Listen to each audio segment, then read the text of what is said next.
Warahmatullahi wabarakatuh. Ketemu kembali dengan Ibu pada pelajaran yang keempat dengan tag yang sama, yaitu tag laporan hasil observasi.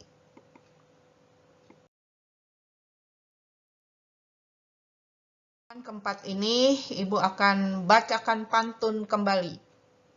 Makan roti pakai selai, minumnya dengan jus mangga. Sebelum presentasi dimulai, Ibu ucapkan selamat pagi semuanya.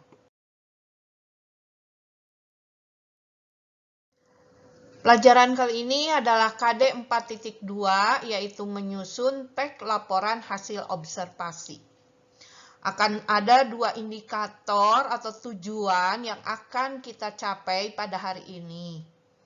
Pertama, yaitu kalian harus mengetahui gagasan pokok dan gagasan penjelas dalam menyusun tag laporan hasil observasi.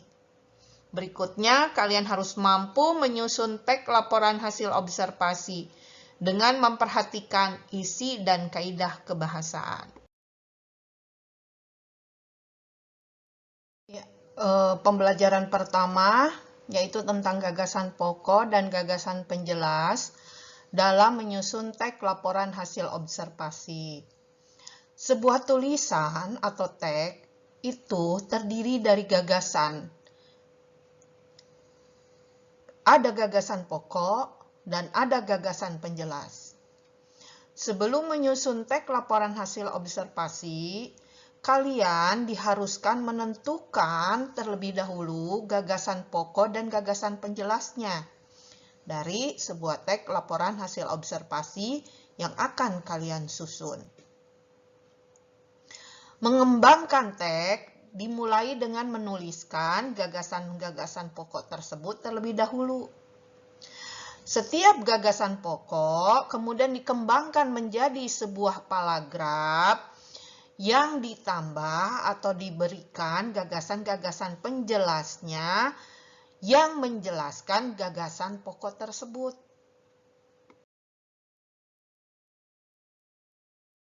Nah, mari kita lihat langkah menyusun tag laporan hasil observasi.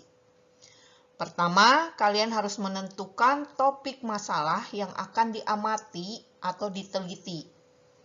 Setelah menentukan topik masalah, kemudian yang kedua, kalian harus merencanakan cara menyelesaikan masalah tersebut dengan seperti apa. Selanjutnya, kalian melakukan pengamatan sesuai dengan masalah yang ditentukan. Setelah kalian melakukan pengamatan, meneliti ulang dari hasil pengamatan yang sudah kalian peroleh.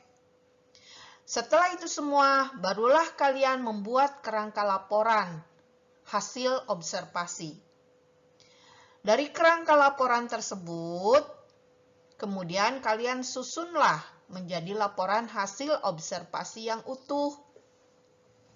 Selanjutnya, benahi laporan tersebut, disunting. Kemungkinan ada kesalahan dari punktuasi atau tanda baca, penggunaan huruf kapital, maupun pemenggalan katanya. Di sini ada dua gambar yang Ibu berikan. Ini infografis. Yang sebelah kiri adalah flu biasa. Yang sebelah kanannya adalah flu yang disebabkan oleh COVID-19. Di flu biasa terdapat gejala-gejala umum. Ada 5 gejala umum. Flu karena COVID-19 terdapat 8 gejala umum. Nah, dari infografis ini bisa kalian ubah menjadi tag laporan hasil observasi. Bila kalian ingin menggabungkan kedua infografis tersebut, maka tag laporan hasil observasi Anda itu pasti diklasifikasikan. Misalnya flu dapat diklasifikasikan berdasarkan gejalanya. Ada yang dinamakan flu biasa, ada yang flu disebabkan oleh COVID-19. Tapi apabila kamu hanya akan menulis teks laporan hasil observasi dari satu infografis saja, berarti gejala-gejala tentang flu tersebut bisa ditulis di dalam deskripsi bagian dari struktur teks laporan hasil observasi. Mari kita lanjut. Aktivitas yang harus kalian kerjakan setelah pembelajaran yang keempat ini. Ini dikerjakan secara individu. Pertama, tentukan objek apa yang akan kalian observasi. Nah, objek ini Ibu ingin kalian mencari satu objek dan dipilih gambarnya. Misalnya, yang sebelumnya Ibu memberikan gambar tahu, maka kamu akan membuat laporan hasil observasi tentang tahu. Ada pula pernah Ibu di LKPD pertama gambar bunga mawar, begitu. Nah, dari gambar yang sudah kalian tentukan, baik itu kamu cari di internet atau di buku lain, berdasarkan gambar yang kalian pilih tersebut, buatlah kerangka terlebih dahulu dengan menjawab tabel di sebelah kanan ini. Tempelkan dulu gambarnya, kemudian yang kedua, kamu buat pernyataan umum atau definisi dari gambar tersebut. Yang ketiga, kamu buat bagian-bagiannya. Kerangka ini masih bagian-bagiannya saja, jadi yang kamu tulis adalah gagasan-gagasan pokoknya dulu. Kemudian yang keempat, tuliskan deskripsi manfaat dari teks laporan hasil observasi dari judul laporan hasil observasi yang kalian buat tersebut. Kerangka. Nah, dari kerangka tadi, pada deskripsi bagian, tadi kan baru merupakan gagasan pokoknya. Nah, selanjutnya pada deskripsi bagian tersebut, kalian jadikan sebuah paragraf yang gagasan pokok tersebut ditambah oleh gagasan-gagasan penjelas.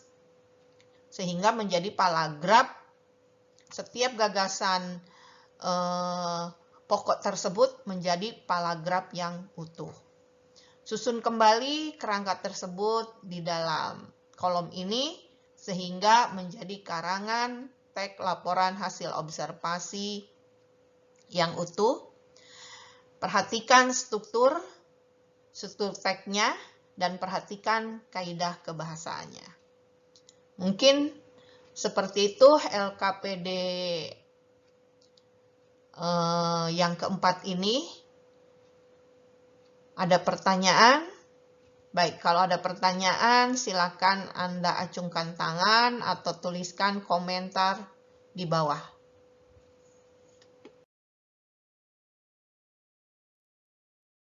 Ya, materi Ibu akhiri dengan satu pantun kembali. Burung Irian, burung cendrawasih, cukup sekian dan terima kasih.